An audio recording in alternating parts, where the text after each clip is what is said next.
lui rappeler aussi que nous devons donner quelque chose à Bethel. C'était la semaine dernière. C'était la semaine dernière.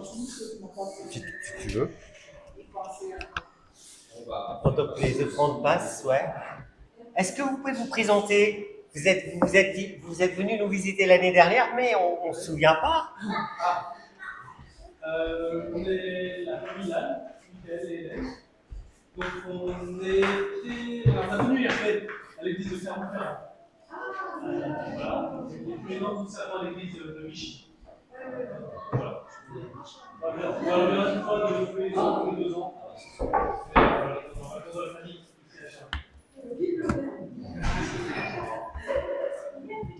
Ça fait plaisir, bienvenue. Oui, vas-y.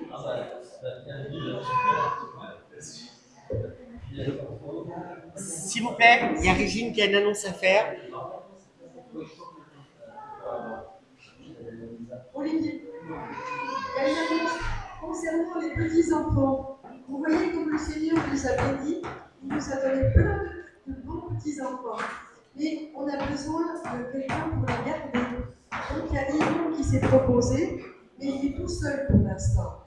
Donc on aurait besoin d'une deuxième ou une troisième personne éventuellement pour les garder, que ce ne soit pas tout le temps la même personne qui garde les enfants. Voilà. Alors, il y a Elisabeth.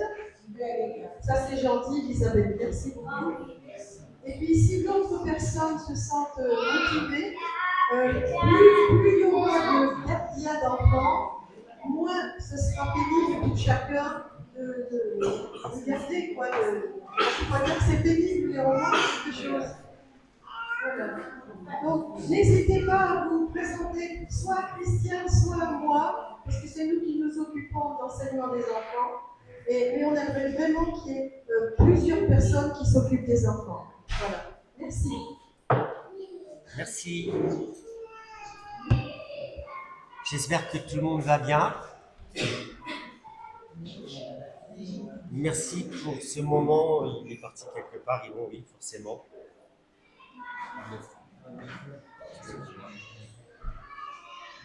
Cette semaine, on a des lois qui sont passées qui sont vraiment injustes. Ils ont osé appeler ça le droit à mourir. Et c'est plutôt de l'euthanasie déguisée. Je pense que le Conseil constitutionnel peut retoquer ça. On n'en sait rien, on ne sait pas trop où on va. Et là, c'est une loi injuste. Et c'est quelque chose de très grave. Et je pense qu'en tant que chrétien, il faut absolument qu'on se mobilise dans la prière pour lutter contre cette loi et qu'on fasse entendre notre voix. Donc, c'est quelque chose que je souhaitais partager avec vous ce matin. On ne va pas prier là, mais je pense que mercredi soir, on pourrait prendre un temps particulier pour prier pour ça. Et c'est parce que c'est très important. Chacun d'entre nous, est-ce qu'on est capable de subir l'injustice? Comment vous subissez l'injustice? Comment vous vivez l'injustice? Et puis la question, c'est où commence la justice et où s'arrête-t-elle? C'est vaste, c'est grand. Et puis après, je me suis posé la question, est-ce que souvent, je ne suis pas injuste moi-même dans mes jugements? Est-ce que je ne suis pas injuste dans mes positions, mes crispations et mes chipoteries? Parce que souvent, on chipote pour des choses qui ne sont pas vraiment importantes. Et la question revient, comment est-ce que je réagis face à l'injustice? Et la réalité, c'est que souvent, face à l'injustice, on réagit avec un petit mot qu'on n'aime pas, colère. Il y en a qui sont dans la dépression, il y en a qui sont dans la colère, il y en a qui sont dans le ressentiment. Et je me rends compte pour moi-même que que bien souvent, je n'ai pas la force de réagir justement face à l'injustice. Et je me suis posé la question, quel est mon degré de justice et où se situe la norme de ma justice? Est-ce que cette norme est la norme que Dieu souhaite que j'applique? Et je pense que je suis très loin de ce que Dieu attend de moi. Suis-je suffisamment sage pour apporter une réaction adaptée, juste, déjà c'est pas mal, hein, et convenable, un mot, j'essaie de mettre un mot, hein, face à l'injustice. Et je peux vous confesser que je n'ai aucune ressource en moi pour faire face tout seul à l'injustice. Je ne sais pas où vous en êtes vous-même. Face à l'injustice, quelles sont vos ressources? Je me suis rendu compte que je n'ai aucune compétence pour apporter un jugement juste ou même un début de solution face à l'injustice de notre société. L'injustice dans mon travail, mais à côté, avec mes voisins, ou... Bon, notre gouvernement, là, on laisse tomber. Parce que face à l'injustice et à l'horreur de notre monde, le seul et l'unique qui peut apporter la vraie justice, c'est Dieu, révélé en Jésus-Christ. Si je ne me place pas devant Dieu, je ne peux en aucun cas découvrir la vraie justice. Je vais vous apporter, je vais prendre 3 secondes pour vous apporter le témoignage d'une personne extraordinaire, qui a expérimenté pour de vrai l'injustice. Une personne qui est passée par les camps de concentration. Et je pense que tout le monde connaît Corrie ten Boom. Pour ceux qui ne connaissent pas, elle a survécu à l'Holocauste. Une femme de foi, issue d'une famille réformée, protestante. Allez.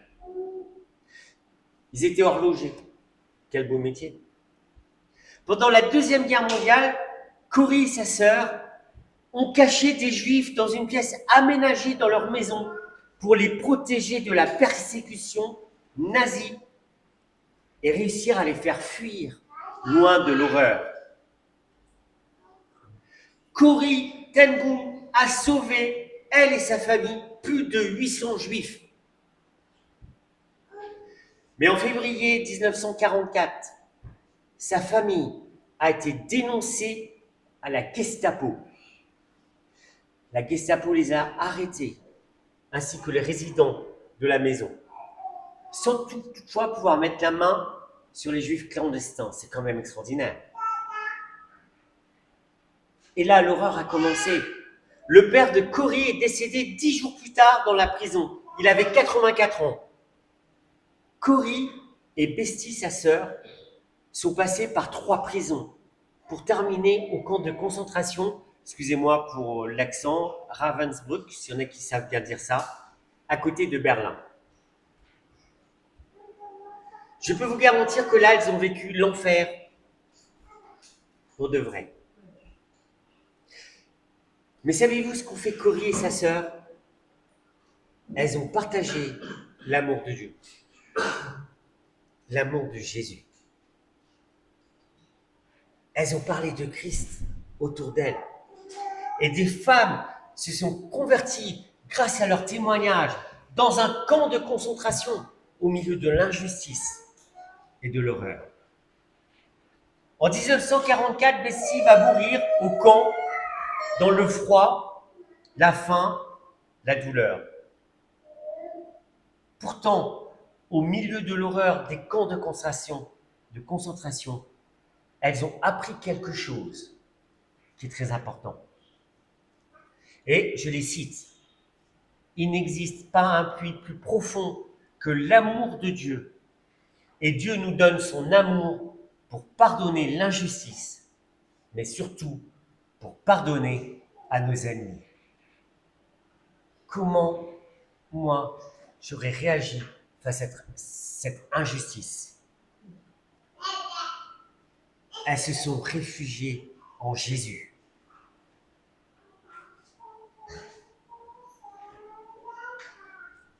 Je souhaite retenir une citation de Corrie ten Boom. Si vous regardez le monde, vous serez inquiet. Est-ce que vous regardez le monde aujourd'hui? Si vous regardez à l'intérieur de vous, vous serez déprimé. Quand je regarde autour de moi, je suis inquiet. Mais si je regarde à Dieu, je suis apaisé.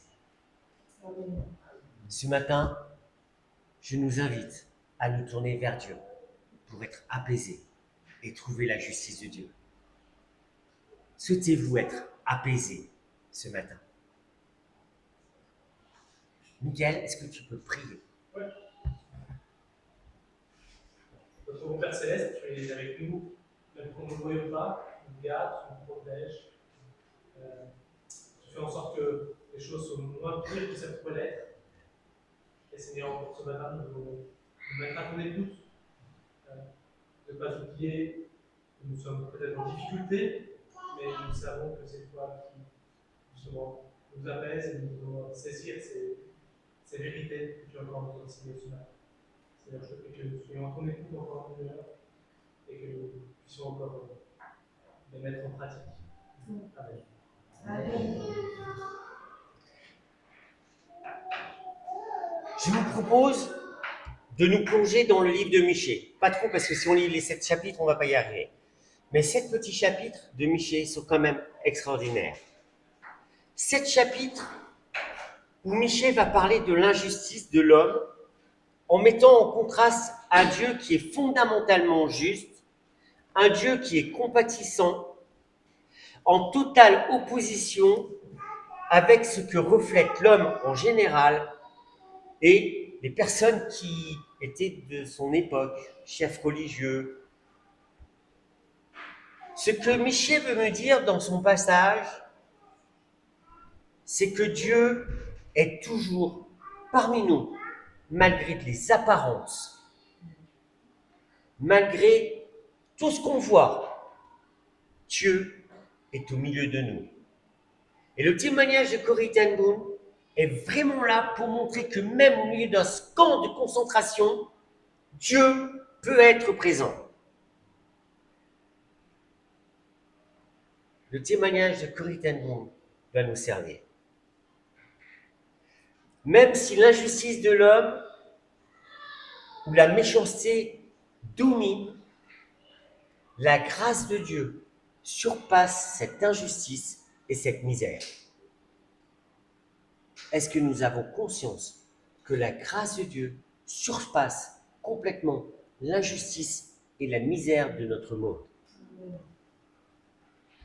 Et je crois que dans notre petite vie chrétienne, vous et moi pouvons témoigner de cela un petit peu. Parce qu'en réalité, que vous le vouliez ou non, et vous le savez, c'est la grâce de Dieu qui nous permet de tenir dans ce monde. La grâce de Dieu qui te soutient. Je ne sais pas, Bruno, il peut en témoigner, n'est-ce pas Bruno? T'es là? La grâce de Dieu qui te soutient. Christiane, la grâce de Dieu qui te soutient. Et chacun de nous, on est témoin de cette grâce qui agit, qui fait que ce matin, on est là.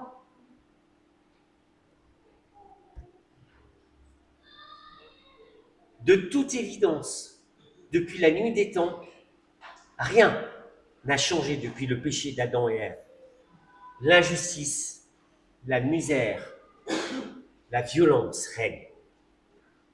Et qu'on le veuille ou non, nous qui sommes chrétiens, nous sommes dans une attente. L'attente de la justice de Dieu. Nous visons le ciel. Et dans cette attente, la grâce de Dieu nous soutient. Nous n'avons que ça.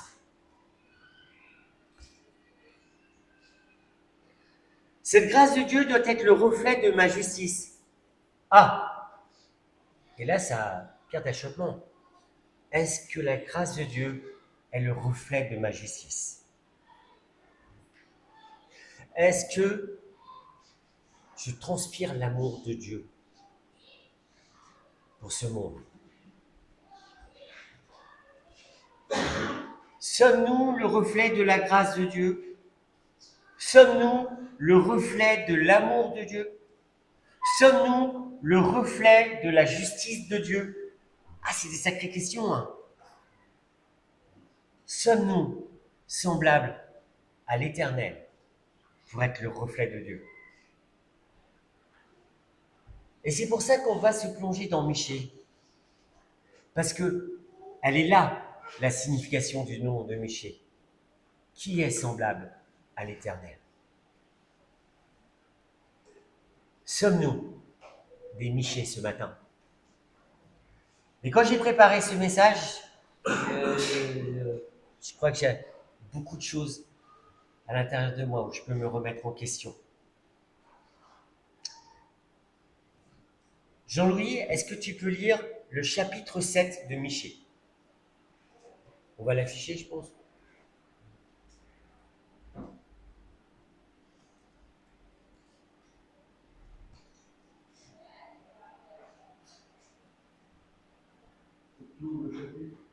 Oui, je crois qu'il y a 18 versets, je crois.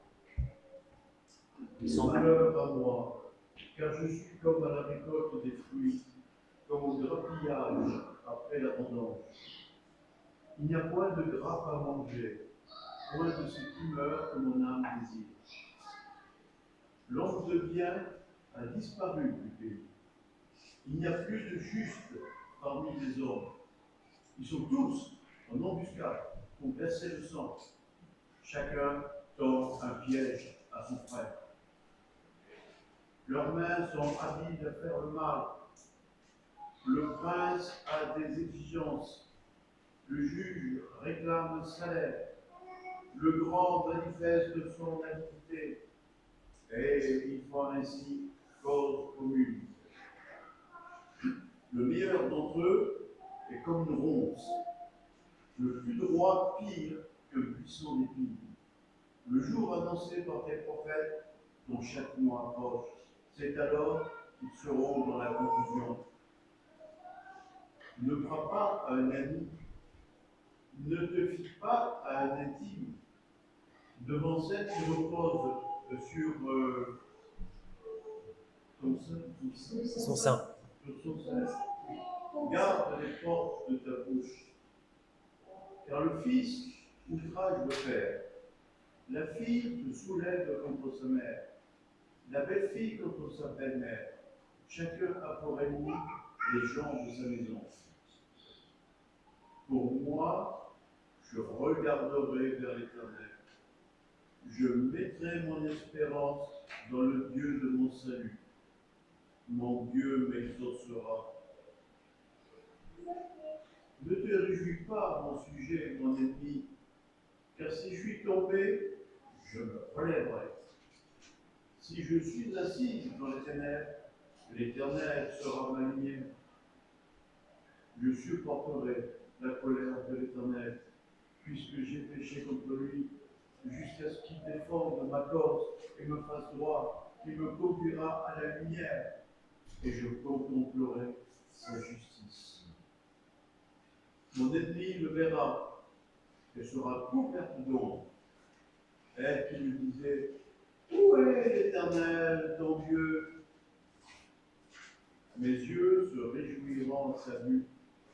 Alors elle sera foulée aux pieds comme la boue des rues.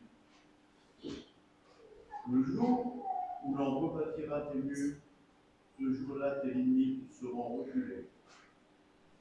En ce jour, on viendra vers toi de l'Assyrie et des villes d'Égypte, de l'Égypte jusqu'au fleuve, d'une mer à l'autre et d'une montagne à l'autre. Le pays sera dévasté, à cause de ses habitants, à cause du fruit de leurs œuvres. Paix ton cœur avec ta houlette, le troupeau de ton héritage, qui habite solitaire dans la forêt au milieu du Carmel, qui pèse sur le Basan et en Galade, comme au jour d'autrefois, comme au jour où tu sortis du pays d'Égypte, je te ferai voir des prodiges. Les nations le verront et seront confuses, avec toute leur puissance. Elles mettront la main sur la bouche, leurs oreilles seront assourdies. Elles lècheront la poussière comme le serpent, comme les reptiles de la terre. Elles seront saisies de frayeur, hors de leur forteresse. Elles trembleront devant l'Éternel notre Dieu. Elles te craindront. Quel Dieu est semblable à toi, qui pardonne l'iniquité, qui oublie les péchés du reste de ton héritage? Il ne garde pas sa colère à toujours, car il prend plaisir à la miséricorde. Et encore un verset. Vas-y. Il nous aura encore compassion de nous. Il mettra sous ses pieds nos iniquités. Tu jetteras au fond de la mer tous leurs péchés. Tu témoigneras de ta fidélité à Jacob, de ta bonté à Abraham, comme tu l'as juré à nos pères au jour d'autrefois. Waouh! C'est solide hein, comme passage. Hein. Le meilleur est comme une épine ou des ronces. Waouh! Ça fait mal, hein? Mais vous savez, des fois je suis aussi une épine. Hein. Pendant plus de 60 ans, Michée va dénoncer les abus de pouvoir des forces politiques et religieuses. Michée va dénoncer l'oppression et tenter de défendre une certaine justice sociale. Et quand vous avez lu le texte, comment faire? Défendre une justice sociale dans ce contexte? Michée a vécu pendant la deuxième moitié du 8e siècle avant Jésus-Christ. Et là, toute la plaine avait été dévastée par les Assyriens et ils s'étaient réfugiés à Jérusalem. Vous imaginez, ils ont subi une oppression pas possible. Il ne reste pratiquement plus rien. Il ne reste que Jérusalem. Et on continue dans l'injustice plutôt que se tourner vers Dieu. Tout avait été dévasté par les Assyriens. Et Jérusalem était prête à tomber. Le pays était dans une situation de faillite morale, spirituelle, de la part des élites, mais aussi de la part des chefs religieux. On l'a vu tout à l'heure. La ruine de Jérusalem est proche et Michée va l'annoncer. Et il l'annonce. Et ce que je voulais vous dire, c'est que la ruine de notre monde est proche. Michée va se positionner seul devant tous pour dénoncer l'injustice qui va conduire Jérusalem à sa ruine. Et ce qui est intéressant, c'est que Michée a toujours un message de grâce et de restauration. Michée 7, versets 18 à 20. À quel Dieu te comparer, Seigneur, toi qui effaces la faute, qui pardonne la révolte du reste de ton peuple qui a survécu? Ta colère ne dure pas toujours, car tu prends plaisir à nous montrer ta bonté. Mais c'est extraordinaire comme passage.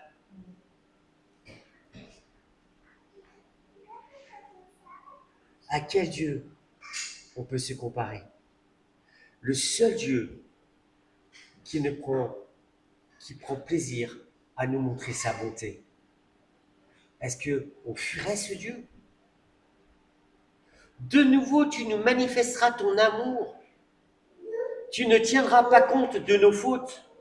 Tu jetteras nos péchés au fond de la mer. Mais quel message!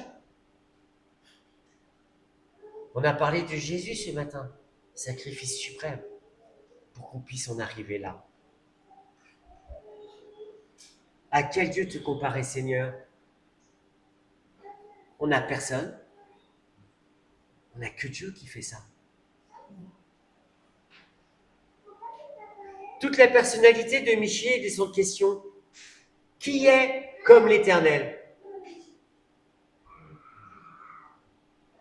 Personne, hein? À qui irions-nous? Personne d'autre. Ce matin, est-ce qu'on peut se poser la question et se dire, est-ce que j'ai les qualités que l'Éternel demande? Parce que ce qu'il fait là, c'est ce qu'il me demande de faire avec les autres. Voilà la justice de Dieu.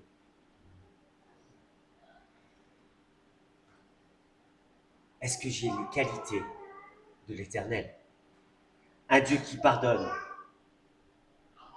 Comment suis-je positionné face au pardon? Ah, ça rejoint notre justice. Jusqu'où suis-je prêt à pardonner? Un peu, un tout petit peu. Si... Non, il n'y a pas de si apparemment. Pas du tout. Ou est-ce que tout d'un coup, je me revêt de l'image de Dieu et je suis emprunt au pardon, à l'amour. Et pour ça, il faut que je me revête de Dieu. Que je fréquente Dieu, que j'aime Dieu, que je m'inspire de Dieu, que je vive Dieu, que je fasse vivre le Saint-Esprit en moi.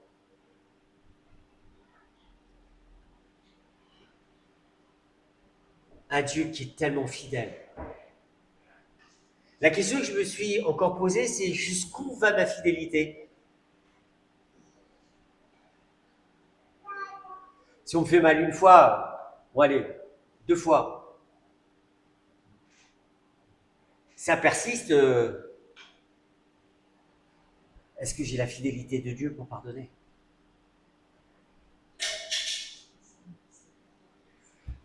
Si jamais c'était vous ou moi qui avons été dans un camp de concentration comme Cory ou sa sœur, face à des bourreaux. Et vous savez que Cory ten Boom, quelque temps après, parce qu'elle a fait des conférences, elle a rencontré un de ses persécuteurs et elle lui a demandé, elle l'a pardonné. Est-ce que les qualités de l'amour de Dieu sont suffisamment inscrites dans nos cœurs? De nouveau, tu nous manifesteras ton amour, tu ne tiendras pas compte de nos fautes, tu jetteras nos péchés au fond de la mer. De nouveau, je te pardonne. Tu ne tiens pas compte de ce que tu m'as fait. Tu ne tiens pas compte de ce qui se passe. Parce que la seule chose qui m'importe, c'est t'aimer. Et c'est ce que Dieu fait avec moi. Et c'est ce qu'il fait avec nous, avec chacun d'entre nous. Est-ce que je suis le reflet de cet amour? Est-ce que vous et moi avons saisi les qualités de Dieu pour reproduire ce verset dans nos vies? Et je reconnais qu'on a le droit d'être en colère face à l'injustice, qu'on a le droit d'être en colère face à la misère, ou quand nous sommes trahis. Mais Dieu guérit tout ça si je me réfugie en lui. Et ce que Dieu me demande, c'est d'être à son image. Est-ce que je suis à l'image de Dieu? Ah, moi, le premier, là, je peux vous dire que quand je prépare un message comme ça, et j'en conviens, cela peut sembler inatteignable. Parce qu'on pense que la barre est très haute. Mais il y a une chose, notre Dieu est fidèle. Nous pouvons lui faire confiance. Il y a un verset qui dit que Dieu accomplira, qui nous fera grandir, pour qu'on lui ressemble au long du monde. Je crois qu'aujourd'hui, en tant que chrétien, on a reçu le Saint-Esprit et Dieu a gravé son amour en chacun d'entre nous. Le Saint-Esprit habite en nous. Et donc, si Dieu demeure en nous, nous avons cette certitude qu'il va nous donner les qualités qui sont les siennes. Mais soyez pas surpris, hein. Dieu va nous donner les qualités qui sont les siennes. Et c'est pour ça qu'on grandit spirituellement, qu'on passe par la sanctification, qu'on passe par plein de choses. Mais si réellement on s'accroche à Dieu, on s'approche de Dieu, si vraiment on veut être à l'image de Dieu, Dieu va nous donner les qualités qui sont les siennes. Est-ce que tu veux saisir les qualités de Dieu? Autre chose aussi, qui est très important, c'est que Dieu prend toujours plaisir à nous montrer sa bonté. Avez-vous remarqué ça? Dieu prend plaisir à nous montrer sa bonté. Et vous savez pourquoi Dieu prend plaisir à nous montrer sa bonté? Vous avez une réponse? Parce qu'il nous aime. Non. Pour que nous puissions manifester son amour.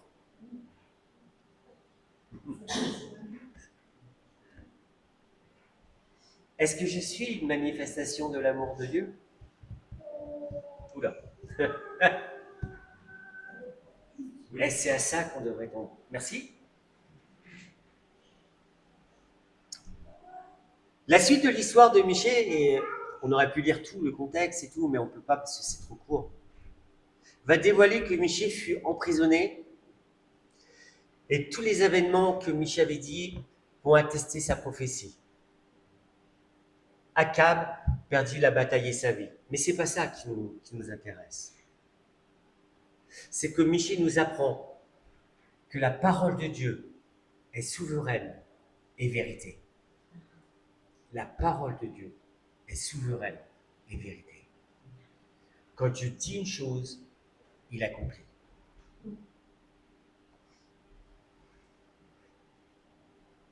Michée nous rappelle que nous devons rester ancrés dans les promesses de Dieu.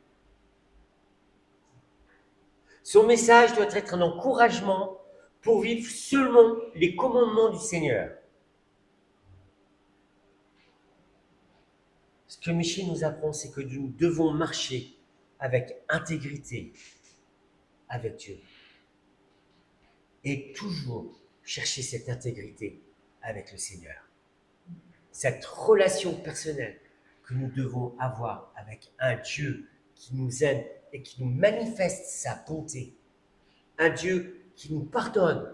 Un Dieu qui a jeté nos péchés au fond de la mer. L'expression, elle est extraordinaire.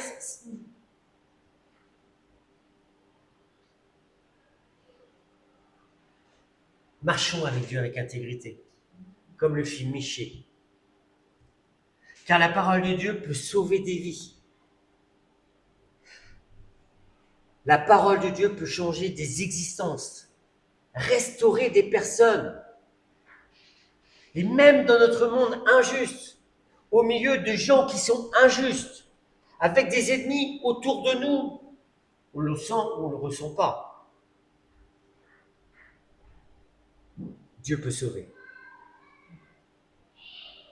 Dieu peut changer des existences.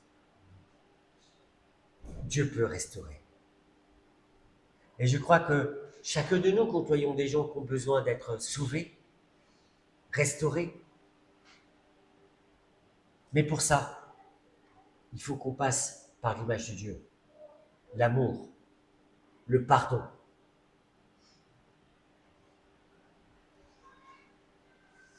Le message de ce matin, c'est pour nous inciter, pour que nos vies soient un reflet de cette promesse divine. Que notre foi soit renforcée par l'exemple de Michée. Chacun d'entre nous sommes appelés à être des témoins, des lumières, dénonçant l'injustice. Et on ne doit pas se taire face à l'injustice. Comme Michée l'a fait, au risque de sa vie, d'être emprisonné, c'est pas grave. Nous devons témoigner de l'amour de Dieu, de sa fidélité et de sa grâce infinie. Corrie ten Boom et sa sœur et son père et sa famille en ont payé le prix. Mais ils ont témoigné de l'amour de Dieu, de la fidélité et de la grâce infinie de Dieu, même dans un camp de concentration, et il y a des âmes, des personnes qui ont été sauvées. Comment nous positionnons-nous ce matin? Je ne vais pas traîner trop longtemps dans le message. J'ai juste une question. Veux-tu devenir un Michée ce matin? Si tu veux devenir un Michée ce matin, tu dois t'ancrer dans la parole. Faire cette parole tienne. T'ancrer dans l'amour de Dieu, dans la promesse de Dieu. Avec cette certitude, c'est Dieu qui change. On va rester 3 petites secondes dans le silence pour intérioriser ce message. Et ensuite, on va chanter un cantique que Marcel va nous conduire. Ce sera « Seigneur, fais de nous des instruments ».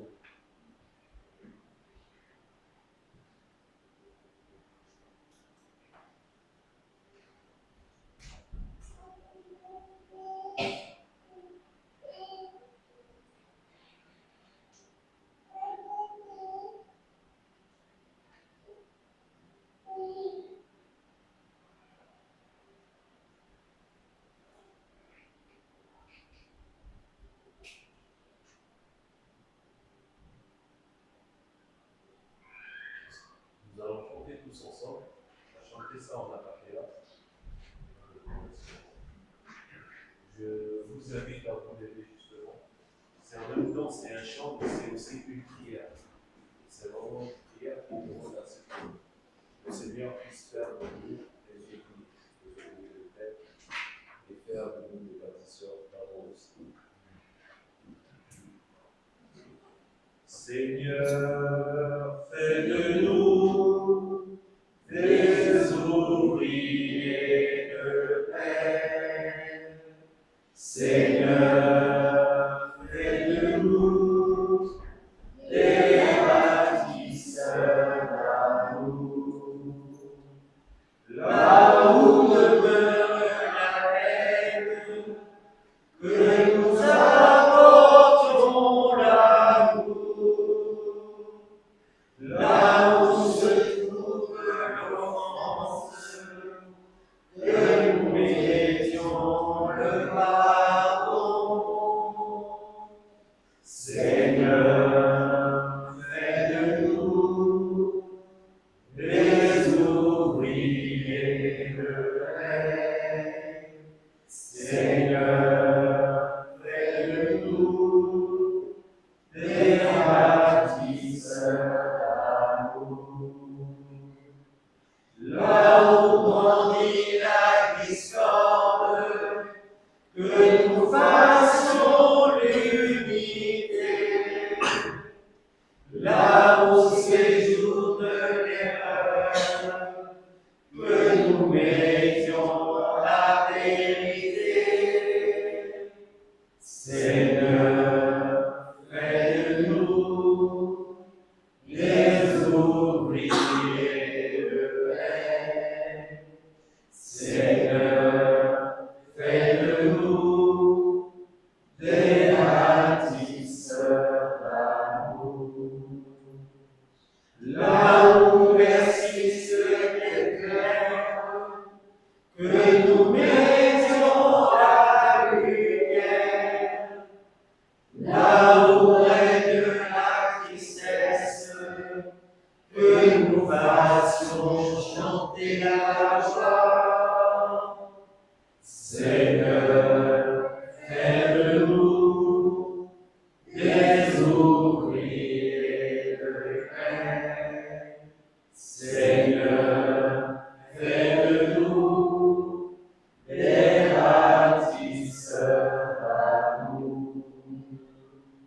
là où s'attarde le doute, que nous apportions la fleur sur les chemins du désespoir, que nous portions l'espérance.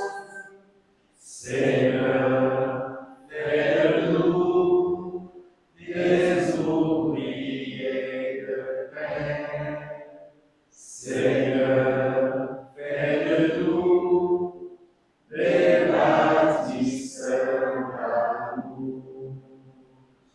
Donne-nous de consoler, plutôt que de consoler. Donne-nous de comprendre, plus souvent que d'être compris. Seigneur, fais-de-nous des ouvriers de paix.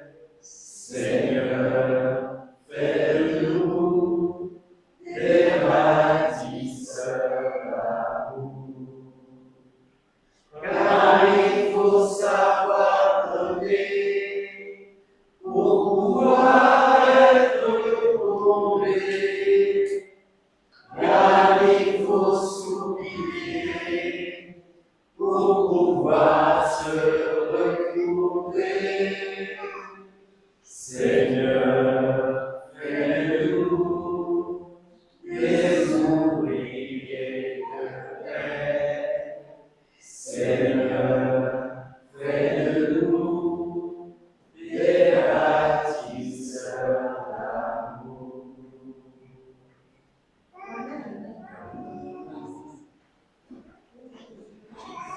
Que la grâce et la paix de Dieu soient avec vous.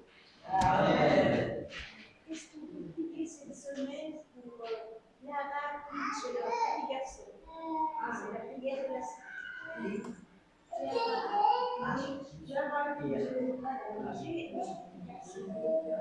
Merci.